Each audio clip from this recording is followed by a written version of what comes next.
That anything that you take on that starts with the. Okay, I didn't notice that. I'm gonna have to make sure that prefix is there every time. I'll add it. I'll add it, even if it isn't there. Number one, people probably wouldn't think this, but Justin is hilarious. Like, he's a really funny guy. Yeah, because, and that's kind of it feels like a juxtaposition between his body of work, you know, because he makes these really dark movies that, you know, really compelling and amazing. I've warned you before. You are playing with fire. You're not from here, huh? You following me? Good morning, my brothers. We want you to join us on a mission, putting words into action. Will you stand up and fight to survive? This terrorist group of yours have a name? In the book, they're called The Order.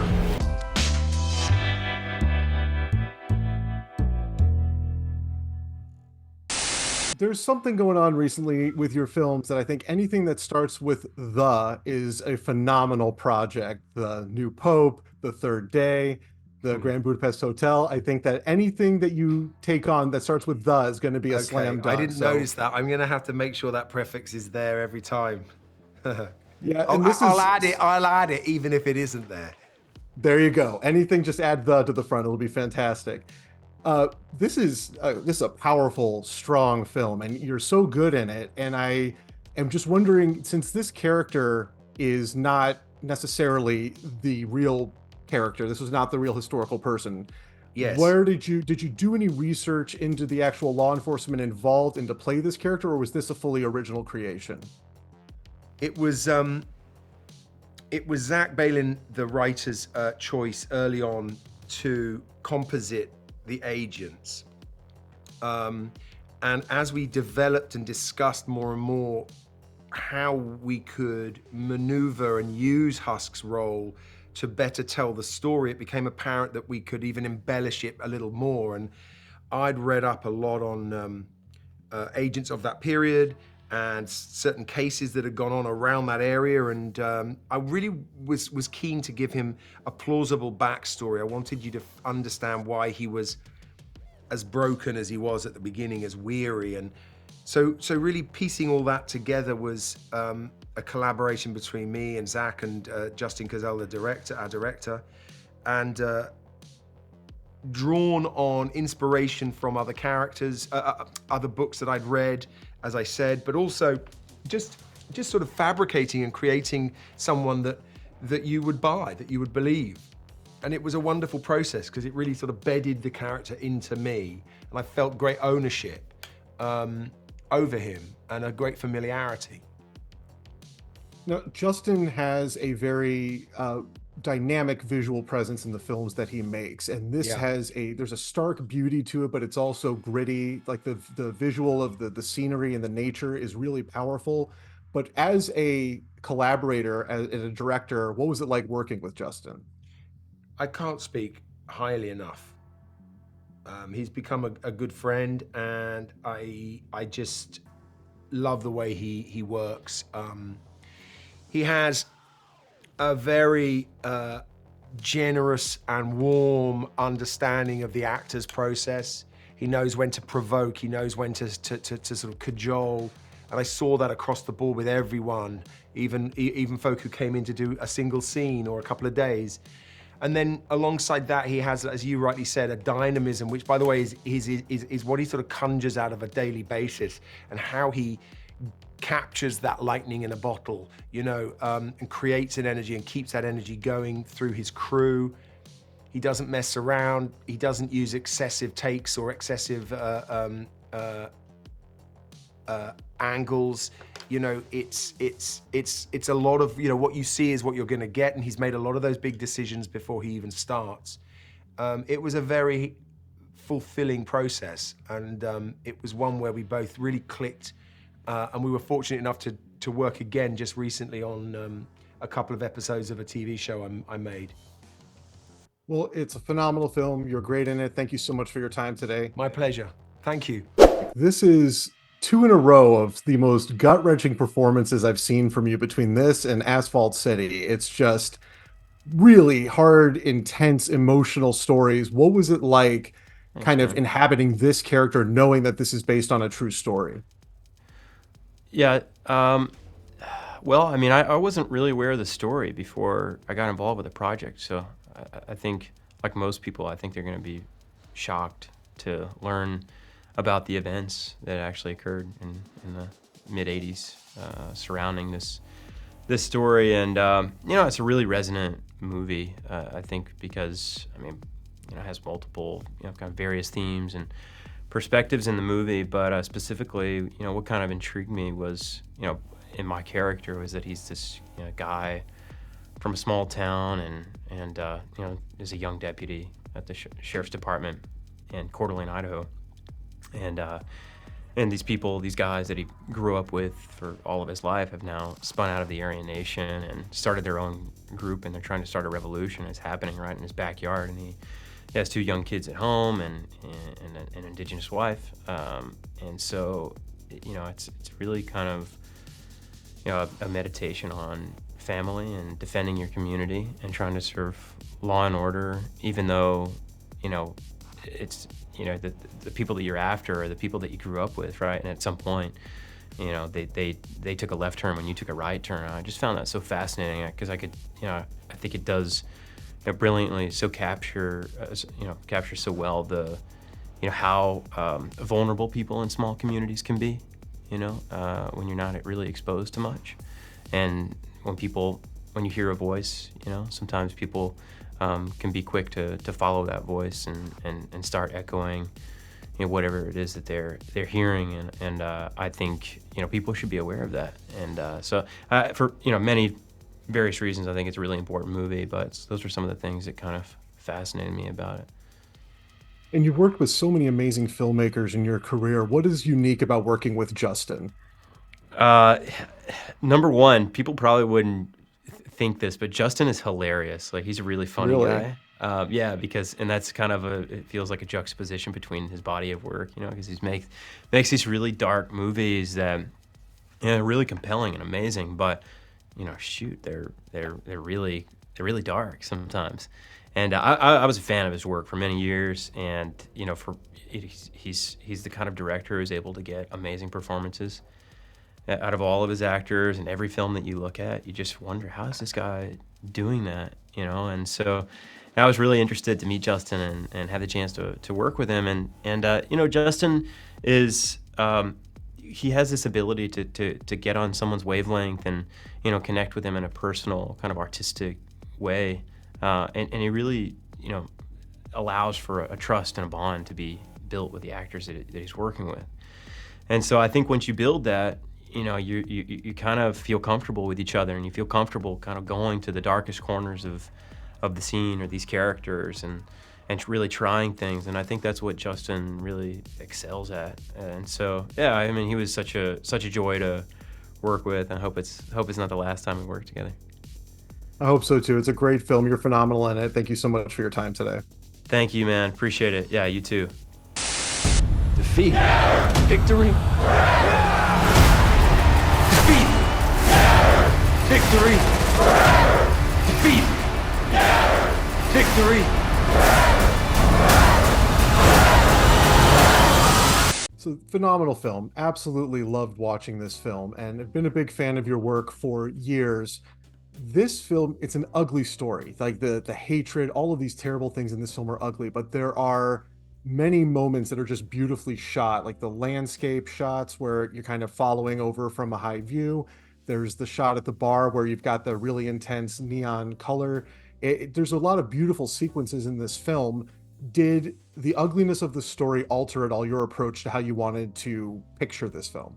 Look, I think there was a sort of Americana that has a slightly nostalgic kind of quality to it that I was really interested in. There were certain sort of films that have been really inspiring for me in the past that, that sort of Sidney Lumet kind of Willie Friedkin type kind of worlds that, I grew up on and sort of fell in love with America through. So there was definitely an aspect of this film which was that, amongst this sort of Americana, amongst this kind of like particular kind of look and feel that is familiar, this is sort of going on and is sort of bubbling away in the belly. So there was definitely that. And then there's just sort of just Calgary, like, I think that part of the world and where the events sort of took place too is just so astonishingly beautiful and vast, and kind of really hovers above the characters in such a kind of profound way, kind of like a Western, I guess. And we found that in Calgary in terms of the Rockies and the Badlands, and these incredible skies, and that place couldn't help but be part of kind of the storytelling of it.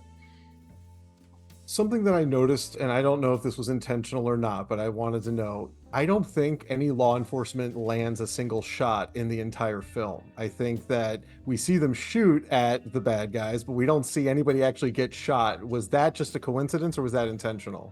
I think a lot of it was following the storytelling of kind of what happened. They were always just off them, or it really took kind of being led to that final kind of destiny where those two sort of meet in the house, that was where was where the kind of end game came. But yeah, up until that point, they were always sort of just out of reach of them.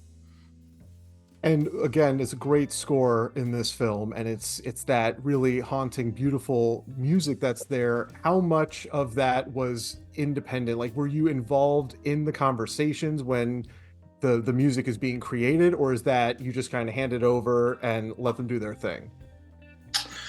No, it's quite intimate. Like, my brother did the score, and we've sort of done all my films he's scored. So, I mean, we kind of have a simpatico kind of thing going on anyway. We sort of hardly talk to each other about what it is, but he really responds to the images that come through, and we both talked about a theme, a kind of Western style kind of theme that was really important to sort of introduce the world and sort of feel as though you're in the point of view of Husk. So there's definitely that, but no, he responds through image. We're at a point now where he anticipates a lot, and I also don't want to. Like, I really want him to kind of find his thing with it. I don't particularly want to kind of dictate what it should be, but hopefully through the look of it. And I know that he really looks at the work and sort of can feel the tone really quickly. I sort of trust that, he'll come across the right path with it. And you've such a great cast in this film, and across their careers, they've worked with a large range of filmmakers. And I asked them what it was like working with you that made it unique compared to other projects they were on.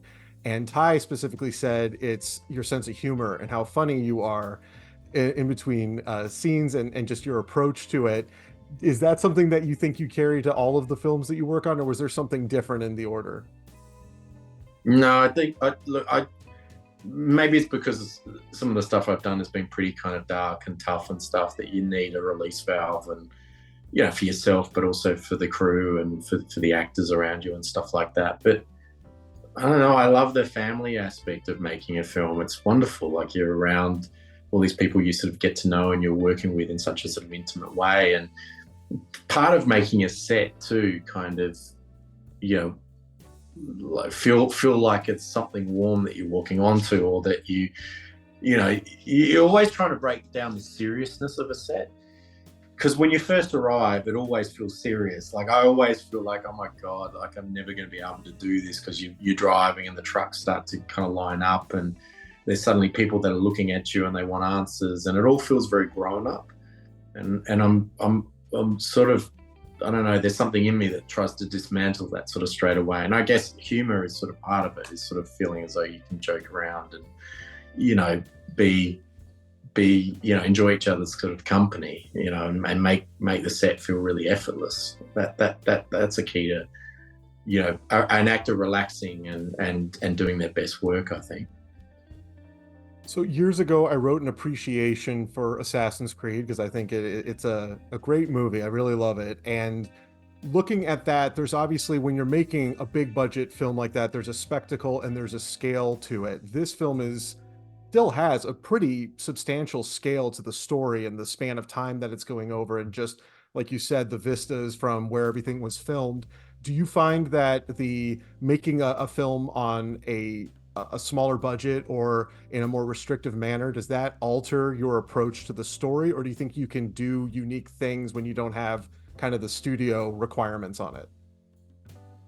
Yeah, I think when you're on those sort of more independent films and you've got more of a kind of hand on it in terms of the vision of it, and it's not to say I didn't have that on Assassins, but I think you feel kind of closer to kind of what that is, and that I guess the lack of sort of resources that you're always problem solving in it, and it does sort of force you with these films like The Order to kind of really kind of understand what the point of view is and like how you want to tell it. And that's always been my way out. Like if because you always arrive with a script and you suddenly realize there's no way we can afford it or do it in the time.